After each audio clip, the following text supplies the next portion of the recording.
Vamos lá, pessoal, vamos retornar ao nosso estudo acerca da Lei Complementar 102 de 2017. Lei essa que organiza, né, a Guarda Municipal de Valparaíso. Nós falamos no bloco anterior, no artigo 10, sobre as atribuições do comandante da Guarda. Nesse bloco, nós vamos falar das atribuições do subcomandante, tá? Da Guarda Municipal. Vamos só lembrar uma coisa, tá? Olha só, com esse bloco, nós vamos finalizar aí a questão, né, dos órgãos de direção geral, não é isso? Uma vez que os órgãos de direção geral, órgãos de direção geral, na estrutura da Guarda Municipal, ele é composto aí, né, pelo comando e pelo subcomando. As atribuições, né, do comandante estão no artigo 10. E as atribuições do subcomandante nós vamos trabalhar aí, né, no artigo 11, tá ok? Então vamos lá? Vamos para o que interessa, senhores. São atribuições do subcomandante da Guarda Municipal. O meu objetivo aqui não é ler só a letra, né, da lei complementar, porque isso aí você faz sozinho em casa. Na verdade, eu quero criar um raciocínio com você para que você não tenha que decorar nada. Então, entenda o seguinte: se eu tenho na Guarda Municipal um comandante e eu tenho também um subcomandante, significa que muitas vezes o comandante, como líder, né, do órgão, ele vai ter que se fazer ausente, ele vai ter que estar ali numa reunião com o prefeito, ele vai ter que estar ali mantendo relações com outros órgãos. Só que quando ele sai de casa, vamos colocar assim, quando ele sai ali da sede da Guarda Municipal, continuam os problemas internos do órgão, né? As decisões precisam ser tomadas. E quando eu tenho a ausência do comandante, né, como líder supremo, né, ali da estrutura interna da Guarda Municipal, e quando eu tenho a saída dele para resolver alguma coisa, executar alguma atribuição externa, seja relacionada a outros órgãos, né, mantendo relações com outros órgãos, quem assume ali, né, as decisões é o subcomandante, tá? Então, olha só, vamos analisar aqui, ó. Compete ao subcomandante, primeiro, coordenar as atividades das inspetorias e assessorias e distribuir o pessoal administrativo necessário ao trabalho, promovendo reuniões periódicas. Então imagine o seguinte: o comandante ele está ali, né, em reuniões com o prefeito, com a Secretaria Municipal de Segurança Pública no ambiente externo, né? Beleza. Aí o que acontece? Como nós vimos, nós temos aquela estrutura, né? Nós temos os órgãos de direção geral, né? Aí nós vamos ter os órgãos, né, de direção, o quê? De direção específica, vamos dizer assim, né? De direção setorial, não é isso? Que aí eu tenho as inspetorias, né? Eu tenho a inspetoria de pessoal e logística e eu tenho a inspetoria, né, de operação. O que acontece, senhores? Compete ao subcomandante, tá ok?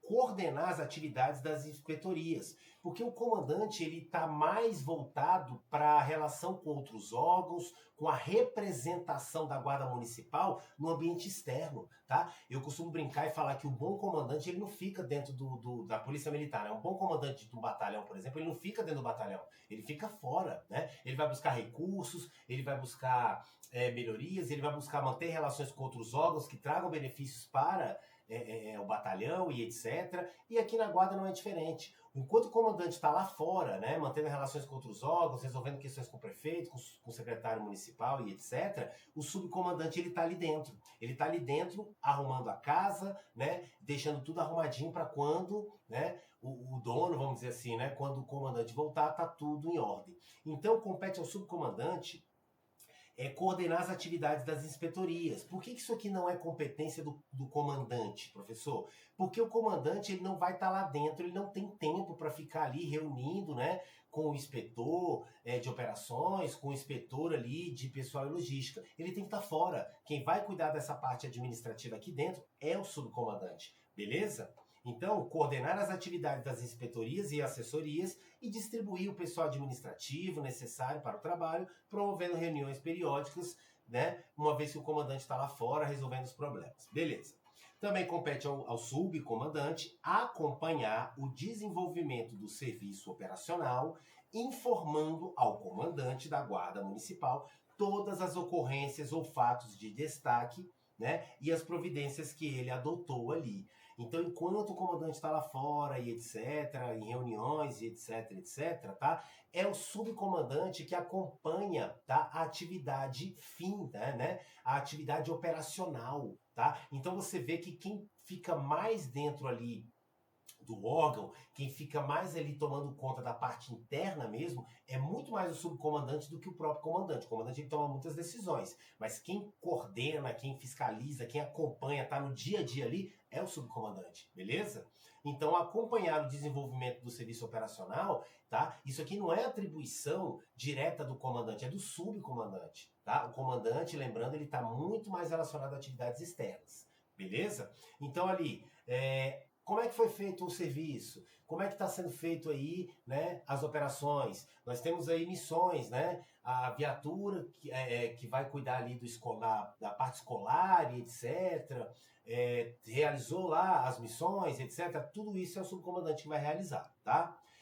Por fim, óbvio, né? Substituir o comandante da Guarda Municipal em seus afastamentos legais, observada a legislação pertinente. Então, por exemplo, o comandante entrou de férias. Quem é que vai tomar ali a liderança, né? Quem vai exercer o comando da guarda? Na ausência do comandante, é o subcomandante que substitui. Não é isso? Isso é óbvio, tá?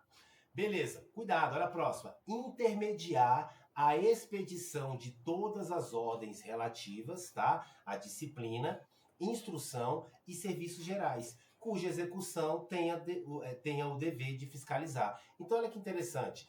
O comandante ele vai expedir, por exemplo, uma portaria, né, estabelecendo ali algumas missões. Beleza. Quem vai intermediar isso, ou seja, quem vai ser o meio, né? Quem é que vai pegar ali aquela portaria expedida pelo comandante, né, e fazer ela ser cumprida pela tropa, vamos colocar assim, pelas equipes operacionais, etc., é o subcomandante, tá? O comandante não tem tempo para poder fiscalizar ali, vamos dizer assim, para poder verificar a execução das ordens que ele deu, instrução. Não, ele emite a ordem e o subcomandante vai levar para as equipes operacionais e fiscalizar a execução, tá? E se fazer, né, executar as instruções, né, as ordens e as ordens de serviços gerais, tá bom? Beleza? Também compete ao subcomandante propor ao comandante mudança na distribuição do pessoal, incluindo férias e demais benefícios para o bom desempenho da corporação. Então, olha que legal. Imagina o seguinte, o subcomandante ele está muito mais próximo da tropa do que o próprio comandante, tá? Então, o que acontece? Vamos imaginar que o subcomandante ele verificou que o jeito que está sendo distribuído, né, o pessoal, por exemplo, 3 equipes de segunda a segunda, não está sendo muito inteligente. Por quê? Oportuno e inconveniente. Por quê?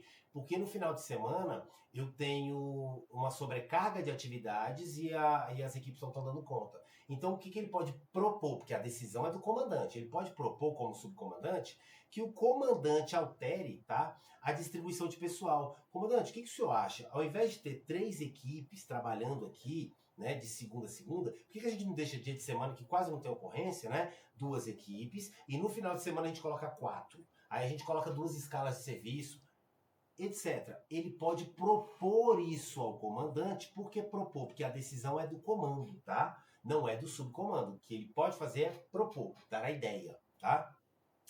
Compete também ao subcomandante cumprir e fazer, né, as normas gerais de ação, ordens, instruções e demais procedimentos em vigor, tá ok? Então, ele tem que cumprir, né, aquelas ordens que foram estabelecidas pelo comandante, mas ele também tem uma capacidade, tá, subsidiária, digamos assim, de estabelecer normas gerais. Então, por exemplo, como o comandante fica muito fora, né, ele também tem respaldo, né, ele também tem a atribuição, a competência de estabelecer regras gerais ali dentro do órgão, né, para poder organizar ali o exercício das atividades. Lembrando que não pode contrariar, né, a legislação e principalmente não pode contrariar, né, o que foi definido pelo comandante, não é isso? Então ele complementa, vamos dizer assim, né, levando em consideração que muitas vezes o comandante está ausente, né, ele complementa aí essa questão de de normas, né, de regulamento interno, né, do órgão, da Guarda Municipal. Beleza? Representar o comandante da Guarda Municipal quando designado. Eu costumo brincar, falar que o subcomandante, ele muitas vezes ele fica pegando as buchas, né? Quando o comandante ele não quer ir numa reunião, ele não quer ir num evento que é chato pra caramba, é muito político, etc. Ele faz o quê? Ele fala, eu não vou nesse trem não, que esse trem aqui é horrível, né? Eu vou mandar o quê? Vou mandar o meu subcomandante para me representar. Então, às vezes, você tem uma reunião ali, ou então, às vezes, nem tanto, né? Às vezes, o comandante, ele tem duas reuniões muito importantes para ir no mesmo horário, no mesmo dia. Então, o que ele faz? Ele fala, olha, eu vou optar por essa daqui, né? Essa X, uma reunião com o prefeito, por exemplo, e eu vou designar que o subcomandante me represente em um ato solene ali que está ocorrendo na Câmara Municipal, entrega de medalhas, moção de aplauso para os guardas municipais. Como não tem como estar nos dois lugares ao mesmo tempo, ele designa ali, né, o subcomandante para representá-lo, né, como líder da Guarda Municipal, beleza? Maravilha. Também compete ao subcomandante acompanhar pessoalmente as ocorrências policiais, tanto de natureza judiciária, né, investigação ou administrativa, né, que envolva os integrantes da corporação. Então imagine o seguinte, senhores, houve aqui, por exemplo, o comandante está numa reunião com o prefeito e houve uma troca de tiro, né, entre uma equipe da Guarda Municipal e meliantes, né, que estavam em flagrante delito. A equipe ali foi conduzida para a delegacia e etc. O subcomandante, né, na ausência do comandante, o subcomandante ele vai pessoalmente acompanhar essa ocorrência policial que envolve polícia militar, que envolve polícia civil, por exemplo, tá? Por quê? Porque tem integrantes da corporação, guardas municipais, envolvidos na ocorrência. Então é o subcomandante que vai lá e se faz, né, presente ali pessoalmente, uma vez que o comandante muitas vezes está ocupado ou está em outra missão mais externa. Tranquilo? Compete ao subcomandante adotar providências de caráter urgente na ausência, né, ou impedimento ocasional do comandante, dando-lhe conhecimento na primeira oportunidade. Senhores, imagine que o comandante ele está numa reunião ali com o prefeito, está numa reunião com outro órgão, etc. E aí acontece uma situação, né, de caráter urgente ali, né, que precisa de uma decisão rápida. Ele tenta entrar em contato com o comandante, mas o telefone está desligado uma vez que ele está na reunião com o prefeito, né? E aí o que acontece? Não dá para esperar, meu amigo. Se a providência ela tem caráter urgente, digamos assim, ele faz o quê? Ele toma a decisão, né, na ausência ou no impedimento do comandante, ele toma a decisão como líder ali, né, da guarda, tá? E na primeira oportunidade ele comunica ao comandante do que foi feito, do que aconteceu, tá? Não dá para aguardar. Tem situações que não dá mesmo, tá? Beleza? Tranquilo? Então, por exemplo, vamos lá criar uma situação aqui. Eu tenho ali, por exemplo, um guarda municipal que está de serviço e acabou de ser noticiado ali que a sua esposa faleceu num acidente de trânsito, né? E aí o que ele faz? Ele tenta entrar em contato com o comandante, não consegue, ele fala, tá dispensado, tô dispensando você, pode ir lá, ainda vou pedir para alguém te acompanhar, né? Um outro guarda para te acompanhar, para te dar esse suporte psicológico aí, e etc., uma vez que o guarda está muito abalado, e na primeira oportunidade ele comunica ao comandante o fato, olha, faleceu a esposa do guarda fulano de tal e eu dispensei ele por isso, isso e isso. Pronto, tá bom? Beleza? Ele tá ali exatamente para resolver o problema, tá? E por fim, senhores, última atribuição do subcomandante, ouvir, né, os integrantes da corporação, né, e o público em geral. E, professor, mas isso aqui também não é função do comandante? Senhores, ouvir, tá? Tanto os integrantes da guarda como a população e etc. Isso aqui é função de liderança. E o comandante, tá? Ele exerce a liderança maior ali dentro do órgão, mas o subcomandante também é um líder, tá? Tanto é que na ausência do comandante, quem decide é o subcomandante, tá? Então, assim, ouvir os integrantes, isso aqui é atribuição não só do comandante, como também do subcomandante, tá? Ali na função, mesmo que abaixo da do comandante, mas é uma função de liderança sim. Beleza? Senhores, com isso eu finalizo aqui com vocês, tá? O artigo 11, que trata, não é isso? Das atribuições do subcomandante, fechando aqui a questão do órgão de direção geral. Órgão de direção geral é composto pelo comando e subcomando. As atribuições do comandante previstas no artigo 10 e as atribuições do subcomandante previstas no artigo 11. no próximo encontro, tá? Nós vamos já falar ali dos órgãos de direção setorial, as inspetorias, não é isso? Tanto a de pessoal e logística, como também a de operação, beleza? Aguardo você no próximo encontro. Qualquer dúvida, deixe o comentário aqui, tá? Não deixe de colocar o seu nome para fins de chamada, tá? Se você é do projeto. E dizer para os senhores que nós vamos trabalhar aqui ponto por ponto, que você vai conseguir, tá, ser aprovado. Eu tenho certeza que os 30 aprovados imediatos e o cadastro reserva lá, os 90 cadastros reserva, tá, todos vão sair aqui do IFC. Beleza? Um grande abraço a todos, fiquem com Deus e encontro vocês no próximo bloco.